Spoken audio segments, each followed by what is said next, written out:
প্রথম টেস্টের অপ্রত্যাশিত হারের ধাক্কা সামলে নিজেদের চেনা রূপ খুঁজে পেতে বেশি সময় নেয়নি স্বাগতিক অস্ট্রেলিয়া।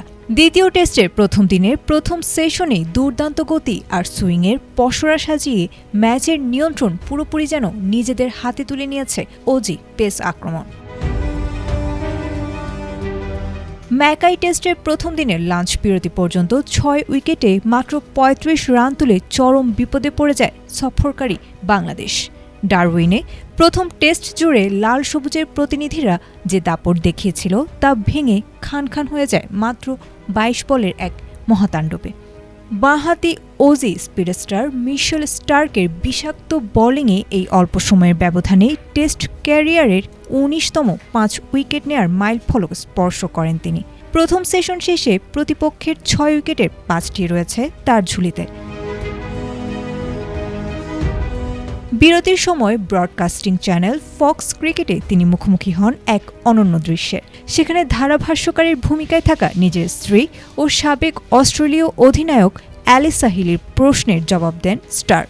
আগের ম্যাচের ব্যর্থতা স্বীকার করে তিনি জানান, ডারউইনের ভুল থেকে শিক্ষা নিয়ে ম্যাকাইয়ের উইকেটে বাজিমাত করেছেন তারা। কুইন্সল্যান্ডের স্থানীয় ক্রিকেটারদের পরামর্শে এই মাঠের চরিত্রকে বিখ্যাত গ্যাবার উইকেটের সঙ্গে তুলনা করে পরিকল্পনা সাজিয়েছিল স্বাগতিকরা। প্রথম টেস্টে ধীরস্থিরভাবে খেলা বাংলাদেশি ব্যাটারদের ভরকে দিতে এবার বলের লেন্থ কিছুটা সামনে রাখা এবং অতিরিক্ত বাউন্সার দেওয়ার কৌশল নেওয়া হয়, যা পুরোপুরি সফল হয়েছে। বিশেষ করে দলের স্পষ্ট নির্দেশনায় বাউন্সারের সঠিক ব্যবহারে ক্যাচগুলো নিখুঁতভাবে গ্লাভস বন্দী করতে পেরেছিলেন ফিল্ডাররা।